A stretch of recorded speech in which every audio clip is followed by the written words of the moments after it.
Neo skin ఇక్కడ అన్ని రకాల స్కిన్, హెయిర్ మరియు లేజర్ ట్రీట్మెంట్ లభిస్తాయి. మీ అపాయింట్మెంట్ కోసం వెంటనే కాల్ చేయండి. పశ్చిమాసియా పరిస్థితి ఏంటి? యుద్ధం ఆగిపోయిందని ఒకవైపు, ఆగబోతుందని మరోవైపు, అలానే ఎట్టి పరిస్థితుల్లో యుద్ధం ఆగబోదని ఇరాన్ ప్రకటనలు. వీటన్నిటి నేపథ్యంలో ప్రపంచవ్యాప్తంగా ఆర్థిక మాంద్యం నెలకొనబోతుందా? ముఖ్యంగా చమురు ధరలపైన ఇది ఎలాంటి ప్రభావం చూపించబోతోంది? వందల మంది క్యూల్లో నిలబడాల్సినటువంటి పరిస్థితి మన దేశంలో ఎందుకు వస్తుంది? విశ్లేషించే ప్రయత్నం చేద్దాం. మనతో పాటు బిజినెస్ ఎక్స్పర్ట్ ప్రశాంత్ గారు ఉన్నారు. ప్రశాంత్ గారు నమస్తే. నమస్తే అండి కేశవ్ గారు. ప్రశాంత్ గారు, మొత్తం యుద్ధం జరగడం ఒక ఆస్పెక్ట్, ఇప్పుడు జరుగుతున్నటువంటి సామాజిక యుద్ధం మరొక ఆస్పెక్ట్. జనం అందరూ క్యూ లైన్లో నుంచుని ఒక విధంగా దేశ ప్రధాని కూడా ఒక ప్రకటన చేశారు, కరోనా లాంటి పరిస్థితులు ఎదుర్కోవడానికి సిద్ధంగా అండి. ఎందుకు ఇలాంటి పరిస్థితి వచ్చింది? యుద్ధం వలన వచ్చిందా, లేదా ఇది మన స్వయంకృతాపరాధంగా మారుతుందా? డెఫినెట్ గా ఇందులో రెండు అంశాలు ఉన్నాయి. అంతకంటే ముందు నేను మార్నింగ్ ఒక వాట్సాప్ లో ఒక ఫార్వర్డ్ అండి, ఒక జోక్ చదివానండి. ఇప్పుడు యుద్ధం లక్ష్యం ఏంటి అంటే స్ట్రైట్ ఆఫ్ హార్ముజ్ ఓపెన్ చేయడం. మరి ఒక నెల రోజుల కిందట ఆల్రెడీ ఓపెన్ ఉంది కదా.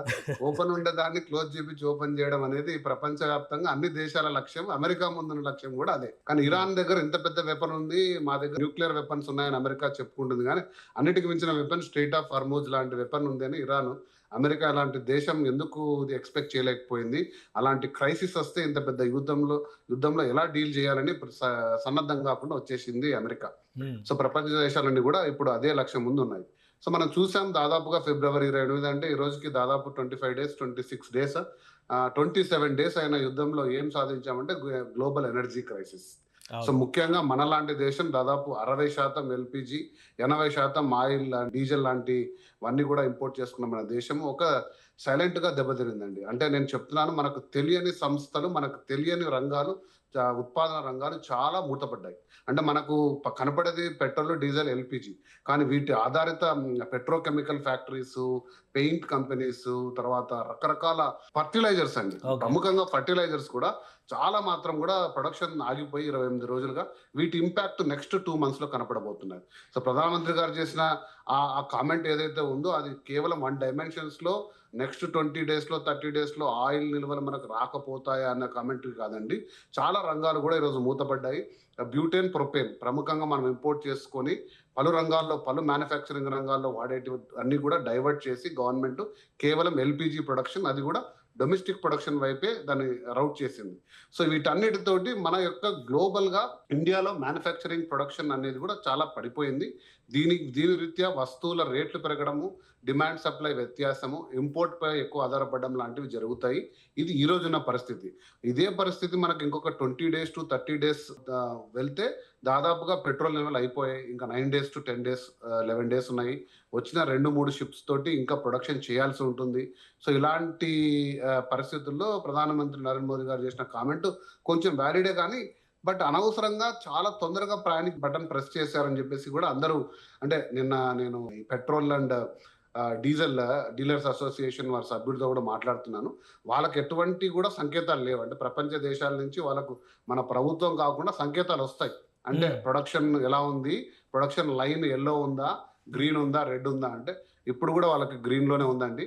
వాళ్ళకి ఎటువంటి ఇబ్బంది లేదు. అనవసరంగా మనం కంగారు పడుతున్నాం అనేది వారి వాదన.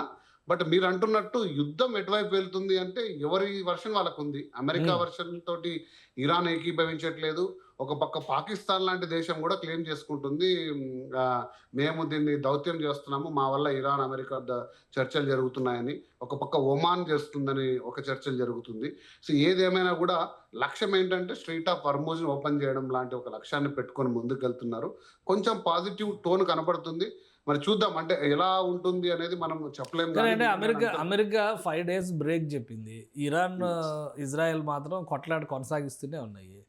అసలు ఇది ఇరాన్, ఇజ్రాయెల్ ఒక ప్రెస్టీజ్ ఇష్యూ కింద మారిపోతుందా, లేదా అమెరికా ఏమన్నా సాల్వ్ చేసేదానికి, లేదా అమెరికా చెప్పే మాటకు విలువ ఇచ్చే పరిస్థితి ఉందా? అంటే ఇజ్రాయెల్ అండ్ ఇరాన్ ఒక 4 ఏళ్ళు యుద్ధం జరిగినా మనకు వచ్చిన నష్టమేం లేదు. అంటే యుక్రెయిన్, రష్యా వారి లాగా, ఎందుకంటే వారి మిలిటరీ స్థావరాలపై, వీరి మిలిటరీ స్థావరాలపై యుద్ధం చేసుకుంటూ ఉంటే వారి భూభాగంలోకి వీళ్ళు ఏమన్నా చొచ్చుకొని పోవడం లాంటి పరిస్థితులు వస్తే మనకు వచ్చిన నష్టమేం లేదు. ఇక్కడ వచ్చిన నష్టం అంతా అమెరికా ఇందులో ఇన్వాల్వ్ కావడం, అమెరికన్ నేవల్ ఫోర్సెస్ ఇప్పుడు గ్రౌండ్ ఫోర్సెస్ కూడా వచ్చి స్ట్రెయిట్ ఆఫ్ హార్మూజ్ని ఆక్యుపై చేసుకుంటాము, గార్డ్ చేసుకుంటాము, లేదా మీ యొక్క పవర్ ప్లాంట్స్, మీ యొక్క ఎనర్జీ ప్లాంట్స్ మీద దాడి చేస్తామంటుంది చూసారు. ఇది గ్లోబల్గా కూడా వరి అవుతున్న ఫ్యాక్టర్. ఇందులో నుంచి అమెరికా తప్పుకుంటే మనకు పెద్దగా వచ్చే సమస్య ఉండదని నేను అనుకుంటున్నాను. ఎందుకంటే ఇజ్రాయెల్ని ఎంటర్ చేస్తే ఇజ్రాయెల్ పోరాటం ఇజ్రాయెల్ చేసుకునే సత్తా ఉన్న దేశము. ఓకే, ఇరాన్ ఇజ్రాయెల్ తేల్చుకునే పరిస్థితుల్లో అమెరికా కొంచెం బ్యాక్అవుట్ అవుతుంది అని అందరూ అనుకుంటున్నారు. అప్పుడు ఇరాన్ మళ్ళీ ప్రొడక్షన్ మళ్ళీ చేసుకొని ఇతర దేశాలు, గల్ఫ్ దేశాల్లో ప్రొడక్షన్ స్ట్రెయిట్ ఆఫ్ హార్మూజ్ ద్వారా ప్రపంచ దేశాలకన్నీ అందుతే మనకు వచ్చే నష్టమేం లేదండి కేశవ్ గారు. సో ఇప్పుడు ఎందుకంటే ఈ ధరల పెరుగుదల మీద ఎలాంటి ప్రభావం ఉండొచ్చు? ఒక 2 ఏళ్లలో మీరు అన్నట్టుగా ఫెర్టిలైజర్స్ లేదా ఇతర అవసరమైనటువంటి రంగాల్లో పైన ప్రభావం చూపిస్తే, నిత్యావసరాల దగ్గర నుంచి ఆల్రెడీ పెట్రోల్ బంకుల దగ్గర మనం చూస్తున్నాం, పెద్ద పెద్ద క్యూలు 2 రోజుల నుంచి కనిపిస్తున్నాయి. 2-3 గంటలు వెయిటింగ్ చేసి మరీ పెట్రోల్ కొట్టించేటువంటి పరిస్థితి ఉంది. సో మిగతా వాటిపైన ఎలాంటి ప్రభావం చూపించవచ్చు? ఇన్ఫ్లేషన్ మ్యానుఫ్యాక్చరింగ్ రంగం, ప్రొడక్షన్ రంగం ఎప్పుడైతే కొంచెం స్లో డౌన్ అవుతుందో, కొంచెం స్టక్ అవుతుందో, దీని ఇంపాక్ట్ మొత్తం అన్నిటి మీద ఉంటుంది. నెక్స్ట్ సర్వీస్ సెక్టార్ మీద, ఎంటర్టైన్మెంట్ సెక్టార్ మీద, అన్ని సెక్టార్ మీద పడే అవకాశం ఉంది. ఆర్థిక మంద్యం కూడా దాదాపు డబుల్ డిజిట్ ఎక్స్పెక్టేషన్స్ ప్రొజెక్ట్ చేశారు. అంటే ఇంకొక 6 వీక్స్లో జరిగింటే ఇన్ఫ్లేషన్ 10% వరకు పెరగడం వల్ల వడ్డీ రేట్లు భారీ స్థాయిలో పెరిగి కొనుగోలు శక్తి తగ్గిపోయి ప్రతి ఒక్కరు కూడా మళ్ళీ మైజర్గా ఇంట్లో పొదుపు వాతావరణం తీసుకొని మళ్ళీ జీవితాన్ని రీబిల్డ్ చేసుకోవాలంటే చాలా టైం పట్టే అవకాశం ఉంది. ఎందుకంటారంటే ఆల్రెడీ మనకు అంత గొప్పగా కూడా పరిస్థితులు లేవు. ఆర్థిక పరిస్థితులు ఆల్రెడీ రియల్ ఎస్టేట్ రంగం ఒక ప్రధాన వనరు, అంటే కొన్ని లక్షల కోట్లు జనరేట్ చేసిన రియల్ ఎస్టేట్ రంగం కూడా ఒక్కసారిగా స్తబ్దతగా ఉంది. మీరు చూసే ఉంటారు. సో ప్రముఖంగా స్టాక్ మార్కెట్లు కూడా ఇప్పుడు అంత ఆశాజనకంగా కూడా లేవు. సో ఆల్రెడీ ప్రపంచవ్యాప్తంగా అన్ని బిజినెస్లపై నమ్మకాలు కోల్పోయి, అన్ని ఇన్వెస్ట్మెంట్లపై నమ్మకాలు కోల్పోయి, ప్రపంచంలో జనాలందరూ కూడా క్యాష్ రూపంలో వారి ధనాన్ని క్యాష్ రూపంలో లేదా బంగారు రూపంలో దాచుకుంటున్న తరుణంలో ఈ మ్యానుఫ్యాక్చరింగ్ తర్వాత ప్రొడక్షన్ స్లో డౌన్ అయితే ఎకనామిక్ యాక్టివిటీ మొత్తం కూడా ఇంపాక్ట్ అయ్యి ధరలు కూడా ఒక 10-20% పెరిగి ఆర్థికంగా కూడా కుదేలయ్యే పరిస్థితి ఉంటుంది. ఈ ఏవైతే వెల్ఫేర్ స్కీమ్స్ అవన్నీ ఉన్నాయో గవర్నమెంట్ కూడా ఇచ్చే పరిస్థితి ఉండదు. ఎందుకంటే అంత మొత్తం డబ్బు గవర్నమెంట్ కూడా జనరేట్ కాదు. ట్యాక్స్ మనీతోనే గవర్నమెంట్ కూడా జిఎస్టీలు, ఎక్సైజ్ డ్యూటీలతోనే పే చేయాల్సి ఉంటుంది. సో ఈ సైకిల్ అంతా కూడా ఒకసారి ఇంపాక్ట్ అయ్యే ప్రమాదం ఉంది. ఖచ్చితంగా కోవిడ్ లాంటి పరిస్థితి అంటే ఇది. కోవిడ్ లాంటి పరిస్థితి అంటే మనం బయట తిరగకూడదు, మాస్క్లు వేసుకోవాలని కాదు, కానీ ఇదొక ఫైనాన్షియల్ కోవిడ్ అంటండి. ఫైనాన్షియల్ కోవిడ్ అంటారు. అంటే ప్రపంచ మార్కెట్లో ఎటువంటి ప్రొడక్షన్స్ కానీ ట్రాన్సాక్షన్స్ కానీ చాలా కష్టతరమైన పని ఉంది అని అనుకుంటున్నారు. కానీ గ్లోబల్గా వీటి మీద మనకంటే 100 రెట్ల ఆందోళనతో దేశాలు ఆల్రెడీ చర్చలు స్టార్ట్ చేసాయి. చైనా కానీ రష్యా కానీ 1% కూడా యుద్ధంలో ఎందుకు ఇంట్రెస్ట్ చూపించలేదంటే వాళ్ళకి అర్థమవుతుంది ఈ క్రైసిస్ ఏదైతే వస్తుందో అది చుట్టూ చైనాకి ఎక్కువగా ఇంపాక్ట్ అవుతుంది. రష్యా ఇప్పుడు లాభపడింది. మీరు చూస్తే అసలు biggest beneficiary of the whole, అంటే 4 yearsగా జరుగుతున్న యుద్ధంలో కానీ ఇప్పుడు జరుగుతున్న యుద్ధంలో కానీ ఎవరైనా బాగా బెనిఫిట్ అయ్యారంటే అది రష్యా. ఎవరికైనా ఒక కీర్తి ప్రతిష్టలు పెరిగిందంటే ఒక పుతిన్కి.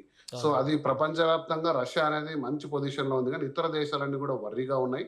సో ఇది చూడాలి. మనము ఈ యొక్క ఏదైతే ఇప్పుడు మొదలు పెట్టాయో మంచి సంకేతాలతో డిస్కషన్స్ అనేటివి ఒక 3-4 డేస్లో ముగించుకొని మళ్ళీ నార్మల్ స్థాయికి వచ్చినా కూడా మనకు 6 నెలలు పట్టచ్చు. బహుశా మనం అన్నట్టు ఫర్టిలైజర్స్ కొరత రేపు, ఎందుకంటే మన సీజన్ స్టార్ట్ అయితే వర్షాలు పడితే అప్పుడు స్టార్ట్ అవుతుంది మనకు ఫర్టిలైజర్స్ యొక్క డిమాండ్.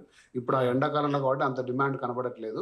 ఒక 2 monthsలో మళ్ళీ ఫర్టిలైజర్స్ డిమాండ్ వచ్చినప్పుడు అంత మొత్తం ప్రొడక్షన్ ఉండకపోవచ్చు మన భారతదేశంలో. ఎందుకంటే 28 days అయింది దాదాపుగా మన ప్రొడక్షన్ ఆగిపోయి ఫర్టిలైజర్స్ ఇంపోర్ట్ అయ్యే పరిస్థితి కూడా ఇప్పుడు లేదు.